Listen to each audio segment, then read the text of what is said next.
I know we're a little bit early today, but I decided to put up this chat a little bit early. We're going to start out with my Patreon in the chat. Oh, there we go.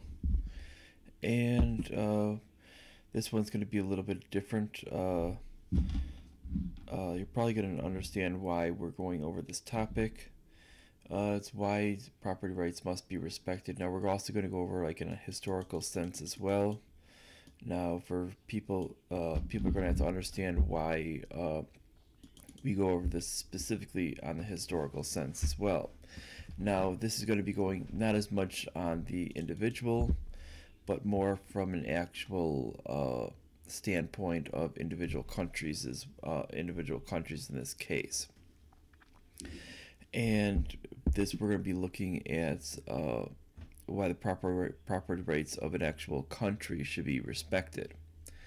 And once the actual property rights are actually drawn, one does not have unless there's an actual vote, and that actual country decides, hey, we're leaving, and that actual vote happens, they don't have the right to actually say, hey, we're taking this land. And it doesn't matter if we have an actual other country basically trying to decide who's going to be a leader or not.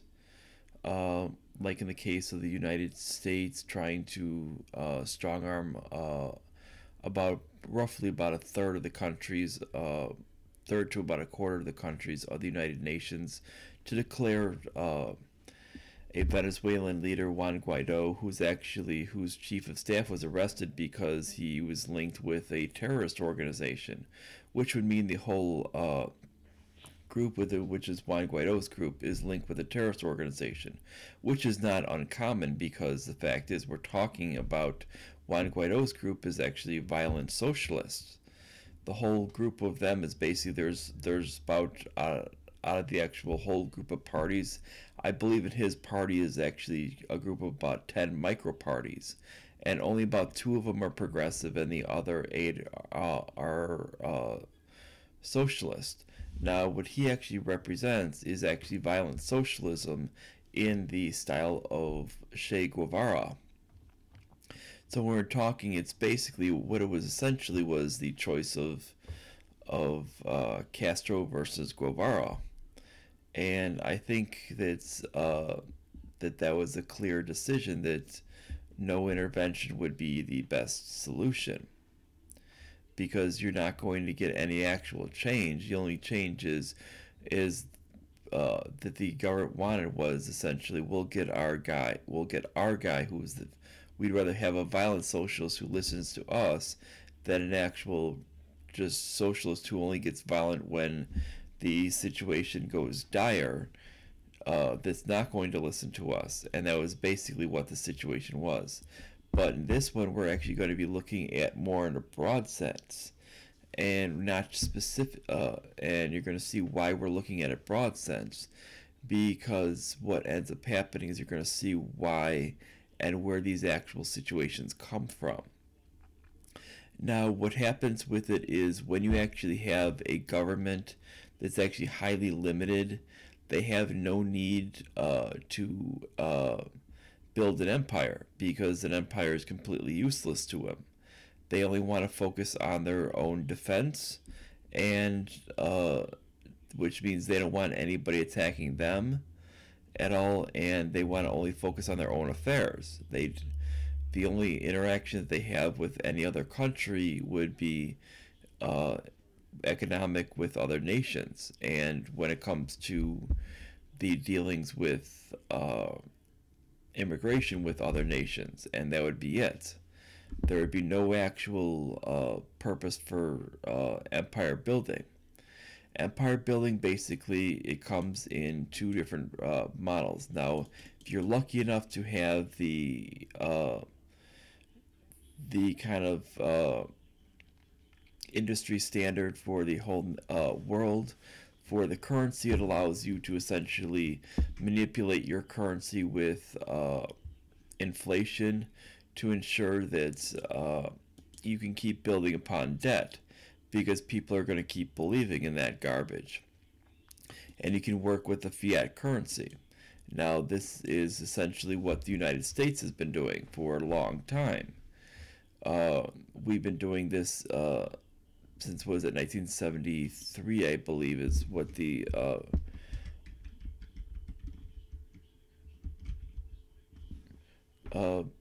Bretton Woods Agreement was broken.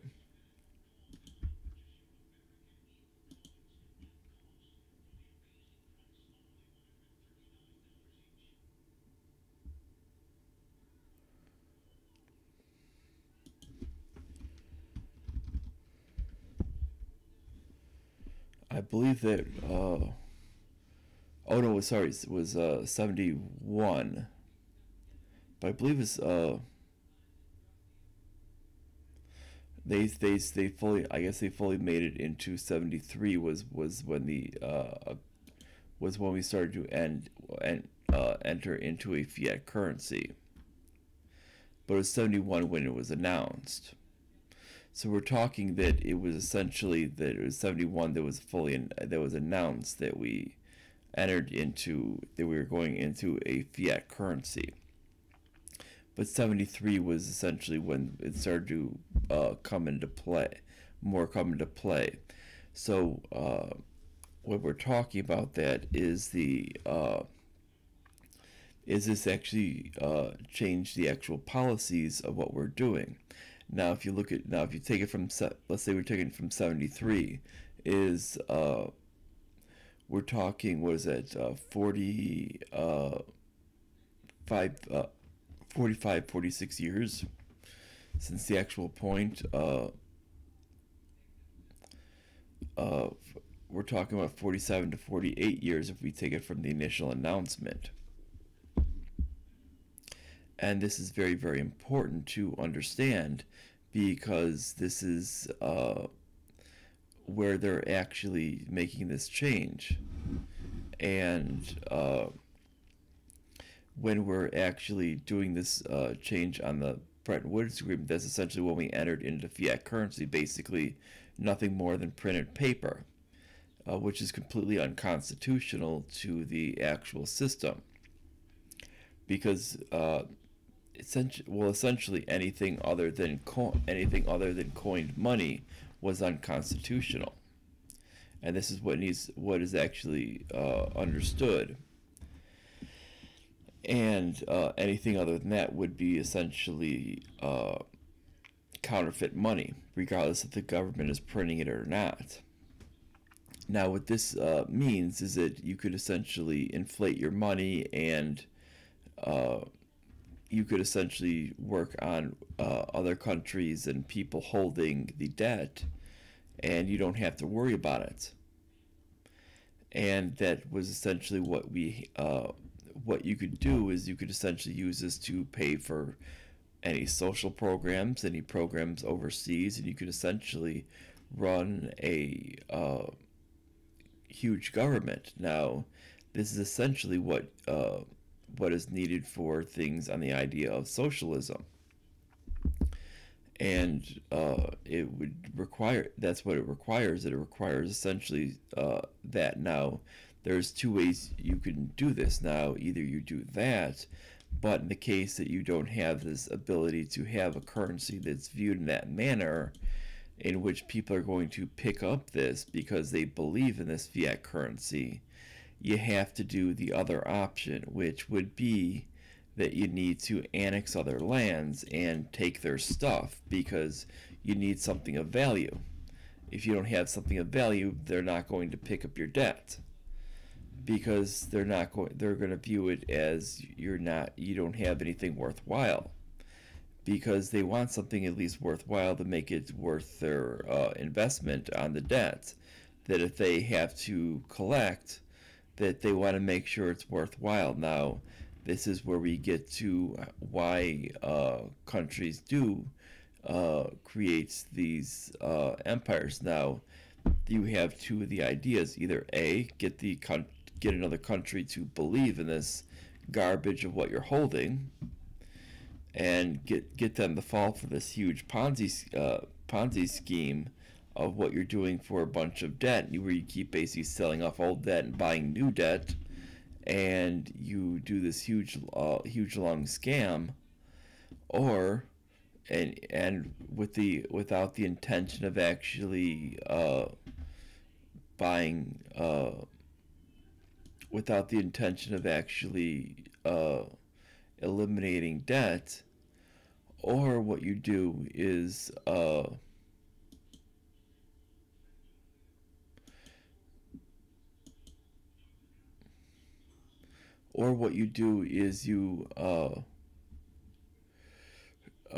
you create the or what you do is you start creating the idea that you need to, if you can't do that, you need to basically make sure that you can grab something of wealth and that's not yours.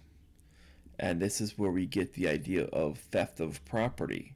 What you do is you say, okay, what we're going to do is we're going to steal someone else's property to basically make our investment on our debt that we're going to have more worthwhile. Because essentially you're going to have, when you start adding on a bigger government, you're going to have these. Now there's different ways you can address how to deal with picking that up. You can use lobbying to have other countries pick it up and make them pick up these different programs, but eventually you're going to have to provide a reason, and they're only going to be able to pick up so much of that, and eventually you're going to have to find a way to do this, because there's limitations on, we all know that there's limitations on how much lobbying you can pick up on the return on the lobbying you're going to get, because the people are going to get suspicious eventually, and you can keep pushing for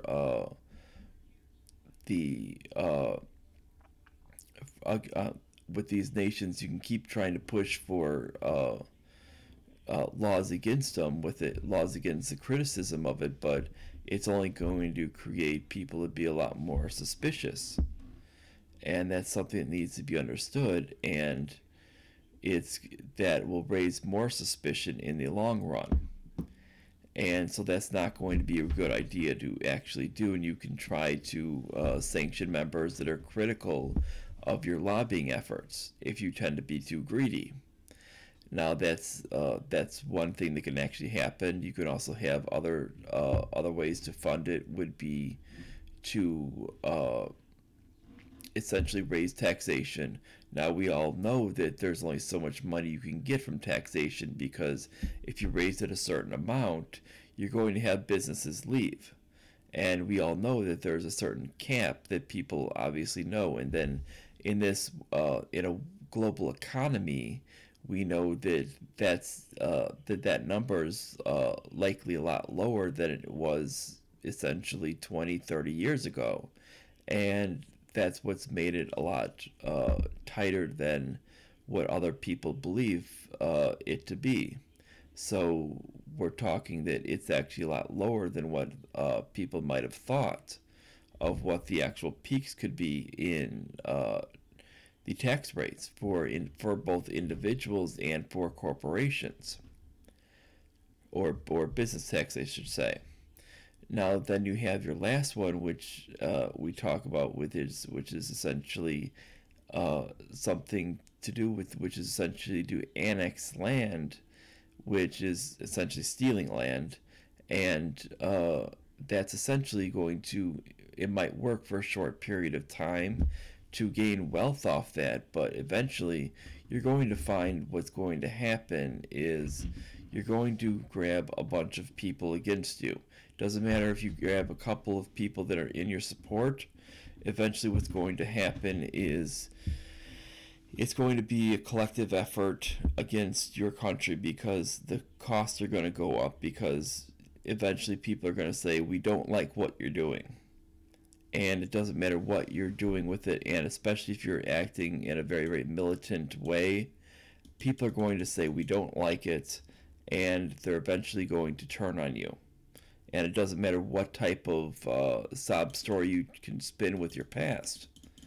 Um, and we saw this with Germany, with the National Socialists, uh, because we saw that with them. They tried to spin a sob story with all the sanctions that were put on them by Britain, France, and the United States, and that it basically ruined the lives of their people, and that they should be given the rights of these lands to basically cover for the damages that were caused. And they were using this idea with it. Now, eventually, it was a weak United Kingdom that actually started out with it. But the fact is this was essentially based on they used this as an actual excuse because Britain knew that they were the ones that actually started the war, and knew that they were the ones that caused it. But so what ended up they were but Germany knew that they could use this as an actual cover for the actual issue of what they were doing, and they could essentially use this as an excuse and use pity on everyone else. While there wasn't the case of lobbying like there is today for money from other nations, uh, they were able to use the annexing of other nations in a very, very fast manner and essentially use the whole situation of what happened to them and use it to basically where people tended to, in many cases, look the other way. And especially the US did in many ways. And this is essentially what was going on with in the United States. Many of the United States were in support of Hitler, not necessarily from the eugenics point of view, but they're in support of him because of the fact of the impacts of World War One, and a lot of them knew what really happened, and they felt eventually they felt pity on the situation, but weren't necessarily looking at the situation from a sound manner of what was going on during this period. So what was really going on was they were essentially showing support of them and saying, well, this is kind of deserved for what happened in World War One, without really looking at it realistically, and without actually using any type of sound logic. And this essentially allowed them to do these horrific acts with moral impunity because there wasn't any counteraction from any legitimate force, and that was what was really going on, and it was really what was taking place. Now, when we start to, and this is what ends up happening, and this is something that can happen with a nation that basically tries to pin some type of pity story on people. And this is where we get to another one, and this is where I'm going to infuriate a hell of a lot of people. And this is where we need to get to actually real history. And it goes to another socialist nation that has rejected capitalism on multiple occasions, and that would be the nation of Israel. Israel was not founded after World War II. Hate to tell people this, it was actually founded in the Treaty of Versailles when the actual Middle East was cut up. And I hate to tell these people, but the case of them with it is that's where it was founded. Now, what ended up happening with it is we had this sticky situation initially with it, in which the United Kingdom actually kicked the Palestinians out, threw them in useless territory, and basically exiled Eastern European Jews down there. Now, these Eastern European Jews were the first ones to inhabit the the land of what we now call Israel. And this was essentially what ended up happening. Now, they actually, at this time, they kicked out Palestinians. Now, there were still Palestinians there during the time. It wasn't until after World War II that they started to kick more and more out. And when they fully got independent in the late 60s, and 67, I believe, they fully kicked them out. It was actually kind of an actual process that actually this happened. Now, this is actually something in which they essentially kicked them out in useless land. And now this not only is this is number one horrible with what they did, essentially kicking them out of their own country, out of their own homes, and shooting them anytime they try to go back. Now this is a horrible act right there with it. Now that's a just deplorable act in which we do that with it. But we're not even going to go over the Israeli-Palestinian conflict when it comes to actually that. We're actually going to, in this one, showcase the Israeli-Syrian conflict, which most people are completely oblivious to. This is essentially, that goes back to the Golan Heights. That's essentially Syrian land. This is essentially given to them after World War I. Now, this is essentially land that was land when after World War I, when they recarved up the Middle East and they created Syria. The Golan Heights was Syrian land when Syria was created. This has been Syrian land since Syria was actually founded. And there is no dispute that this is Syrian land, as basically what ended up happening was when they realized that there's oil on this, Israel basically back in the 60s when it was founded, basically annexed the land and basically went to war with Syria. They wanted to essentially steal the land. Now, if we look at the actual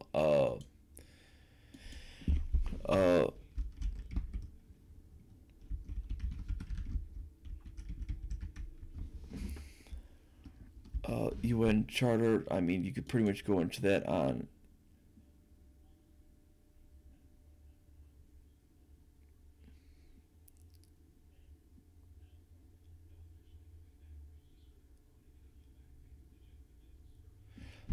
yeah, it says and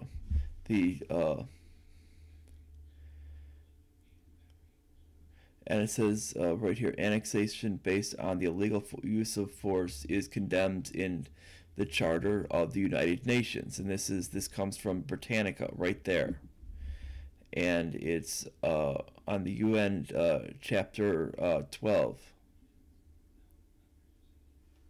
Or no, sorry, is that right? Yeah. And then chapter 14 provides the actual statutes in the International Court of Justice.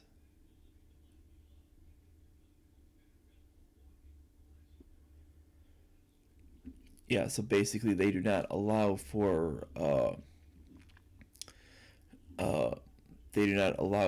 annexing of land, and this would have been, and if you look at the foundation of the UN, we can actually see that it was founded October 24th of 1945. Now, if we start to look, that's at when that was of the actual of member nations.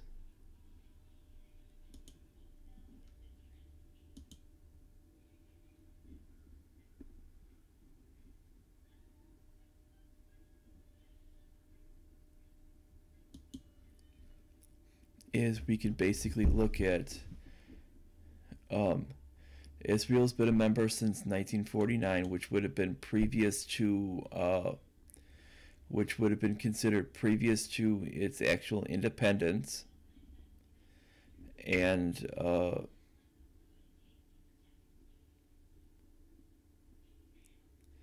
if we go to Syria, they've been a member since 1945.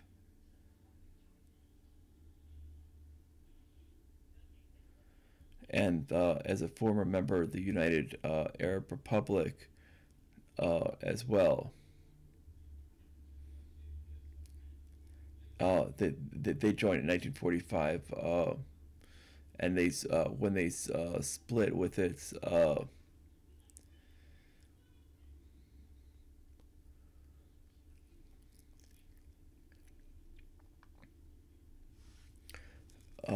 they what it called they joined under the changed its name to the Syrian Arab Republic in 1971, but they never actually left. Um, on 61, Syria having its resumed status as an independent state, resumed membership in it. So it was still even at 61, which would have been still previous to its actual point, and this should have actually this would have been actually recognized. And this is where we get to the actual point, which is actually very, very important, which is something that needs to be understood, is that when we start to look at the annexation, is the annexation would never have been recognized, and they would, since they would have never been recognized, that would have essentially states that that act would have essentially been an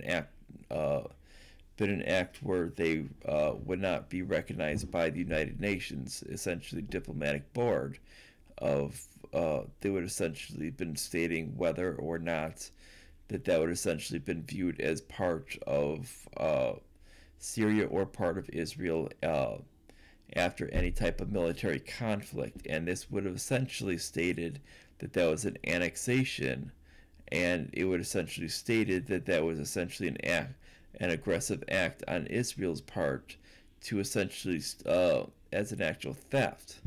And this is what it needs to boil down to, and this is why we respect property rights, as even down to the individual. And that's why we do this, because it's an act of theft. Someone can't, just the same way, someone can't say, hey, you got some real nice stuff in there, I'm just going to go and take it. Why? Oh, because I don't have as nice stuff as you do. And because I got some debt and I need some collateral right now. Well, you'd say, well, that's not fair. That's not the way things work. That you can't just come in and steal my stuff.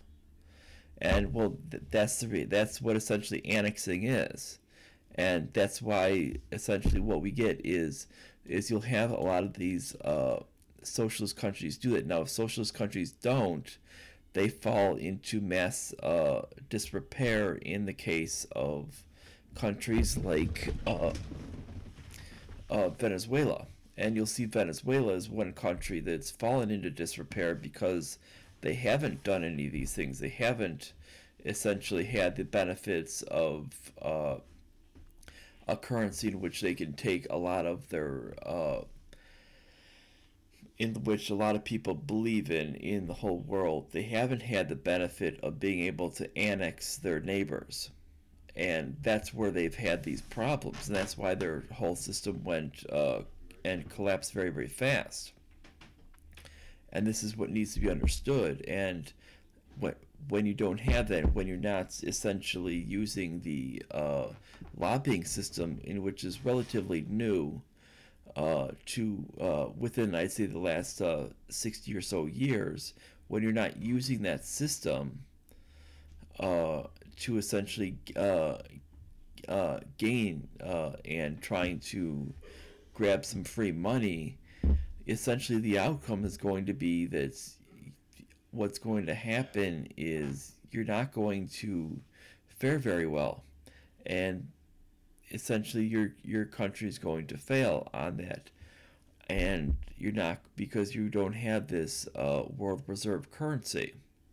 Now, if you have the world reserve currency and it's a fiat currency, it's going to make it very easy to maintain this empire and maintain this idea of building up a lot of these social programs with this idea of pumping up a military that can be as aggressive as it wants to be. And you can do that like the United States has done. And in the case of in case of other things such as the Israel, you can because you have essentially multiple things. You have uh, them picking on a bunch of other Western countries to pay for a lot of their programs, and them knowing a lot about where to put these numbers for taxation. They know where to put these numbers at, and they've been focusing it on for a while, and know where to kind of steady it out to maximize their revenue. And they've been doing it for a long time, and they know how to make it up through lobbying. They know how to make it up through annexation. And there's a reason why they want to annex the Golan Heights, because there's oil there, and oil currently is very profitable, and they know that they can sell that stuff. And petroleum has a lot of value on the whole marketplace, regardless of what the long-term future is. The short-term future is that oil is very valuable, and they know that, and they know that if they keep pumping it, they're going to get a lot of money, and that's money that's going to be taxed, and that's going to be bringing in a lot of wealth. And there's people that are big investors out there that are from both political parties in the United States that are investors. There's people that are linked with Kushner, and we all know that Kushner is close with Netanyahu. There's Halliburton that goes back to Dick Cheney. So, and there's many other people that are even on Democratic sides. So it definitely kind of works its way around the whole spectrum. And this is where you kind of get things where they're going to say, hey, let's support this annexation of this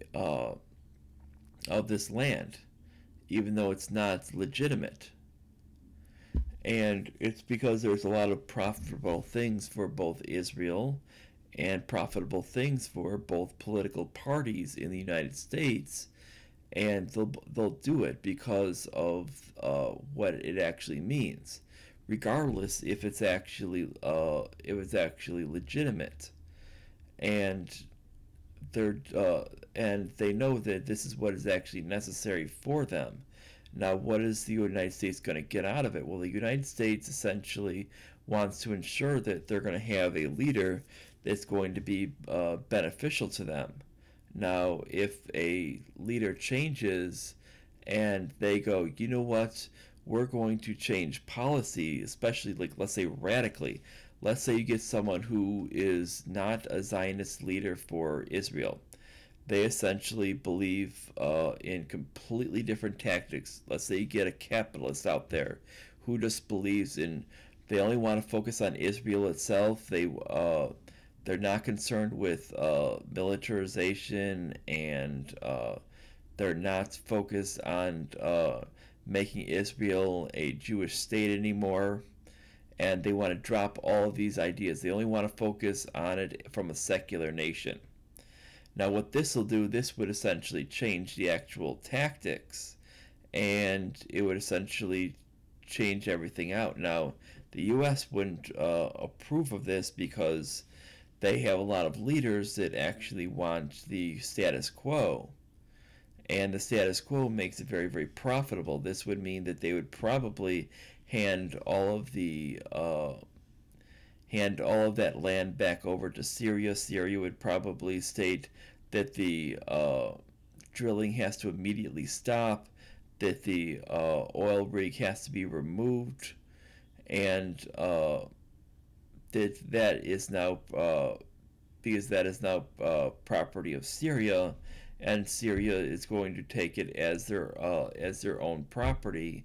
And if anybody wants to invest, it's going to have to be investing in Syria, and that's going to cause a lot of conflict, and that's going to cause a lot of different things out there.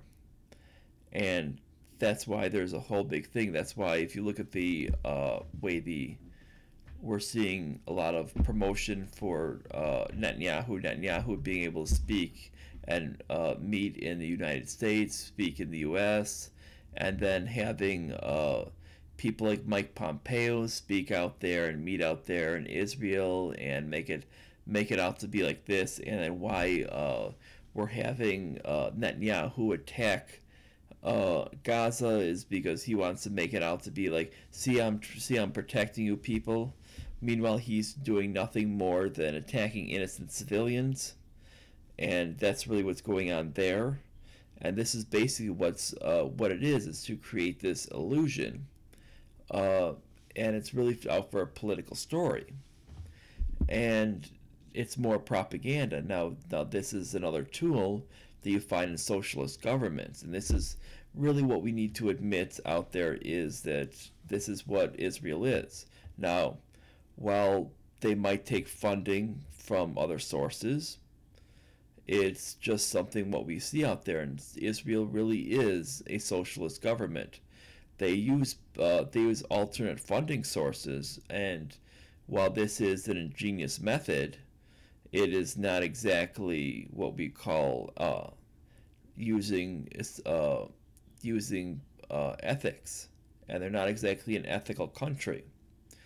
Because the fact is, if you're trying to cause leaders in other countries to ignore their actual constitution and trying to subvert the First Amendment in the United States by trying to get them to block people who are trying to assert their First Amendment rights, by trying to force through legislation they would be essentially positive to your needs, that's not exactly what we call being that good of an ally, number one, and number two, that's not exactly being very ethical.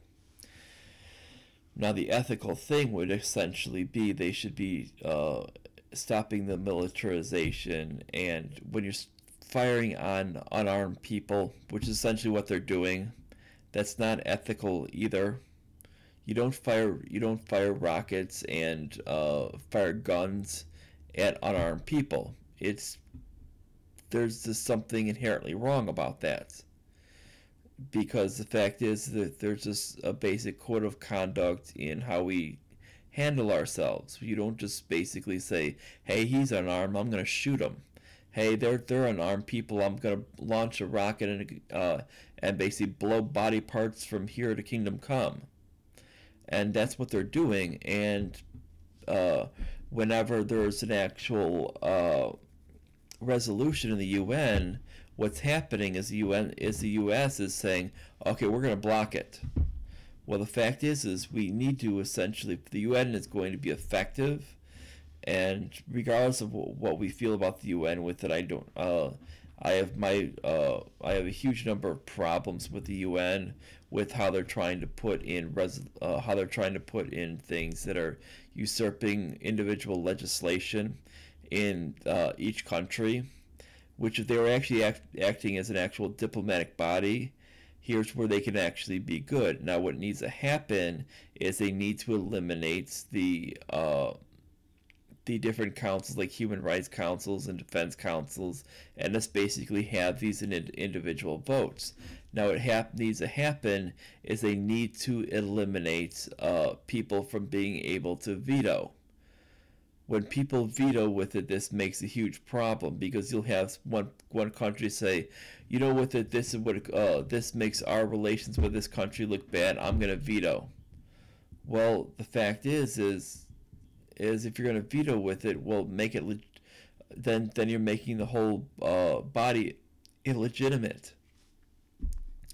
And this is basically nothing but and it makes it nothing but propaganda for the actual whole thing, and there's no legitimacy to it, and you might as well get rid of the United Nations to begin with, because it has no function, because it serves no purpose, and there's no purpose to it to begin with.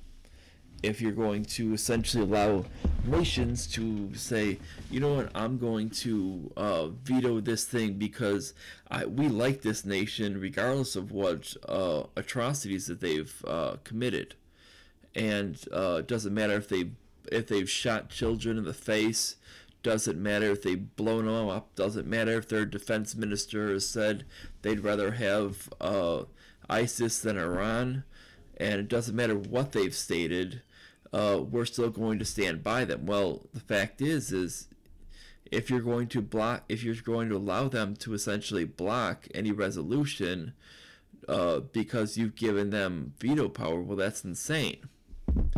And there should not be any veto power, and it should just be the General Council themselves, and not just a small group of people. And you shouldn't be putting through these things such as climate agendas and anything else, because the fact is we know what happened when you started these agendas. When you started these agendas, one of the earliest agendas was the actual war on drugs, and this has basically put so many innocent people in prison for doing basically a victimless crime.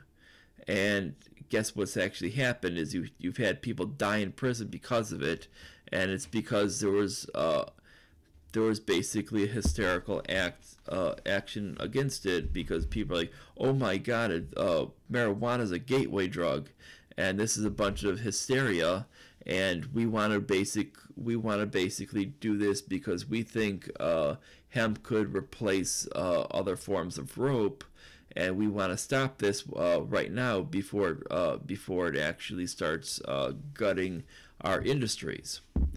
And this is what ended up happening. So they wanted to make sure that industrial hemp had no ability to compete. So you took it off the market, and you did this. So you created this whole big thing, and you threw a bunch of innocent people in prison. They were doing nothing. They were doing nothing violent, and that's what you threw basically millions of people in prison around the globe. You created basically a whole big industry in which kills basically thousands of people a day, and you basically, you're damn proud of it, and then you keep adding on more of these things with it, and there's nothing that there's none of these resolutions that have been suggested have ever been anything any good. And this is why, when it comes down to it, is we need individual property rights to be respected. And this is something that actually goes out to these non-governmental organizations as well, because they're just as guilty as these countries as well. They're trying to annex property because they're trying to usurp the actual powers of individual nations. I mean, we've had presidents such as Obama and Bush that stated that the UN gave them power to go to war. The UN doesn't give you any power at all to go to war. You need congressional authority. If you don't get a congressional authorization, you have no power to go to war, and it's just that simple. There is no authority from the UN. There is no authority from NATO. You get zero authority from them. If NATO says, "Oh my God, one of our members got attacked. You need to go to war," you have to tell them, "Sorry, we can't. We have no authorization yet." That's the way things go, and that's plain and simple. And that's why these ideas of these property rights, from everywhere from the country down to the individual person, need to be respected, and we need to understand that. And this is something that's very, very important, and people just are not understanding this, and it's gotten to be very, very stupid. And until we understand that, we're going to have a lot of problems around the globe, and because people are not grasping it, and we have a lot of politicians that don't grasp it either, and that's why they're so bad with the Constitution. And I think I'm probably just going to leave it with this, because I think we've covered about all we need to cover, and that's about it. And if you like it, subscribe, click the notification bell, make sure you share it all the way around. Make sure that you check out my Patreon page. If you can't donate, make sure you give it to someone else who can, and that's about it. And that'll be it for the night, and see you guys tomorrow. Bye, everyone.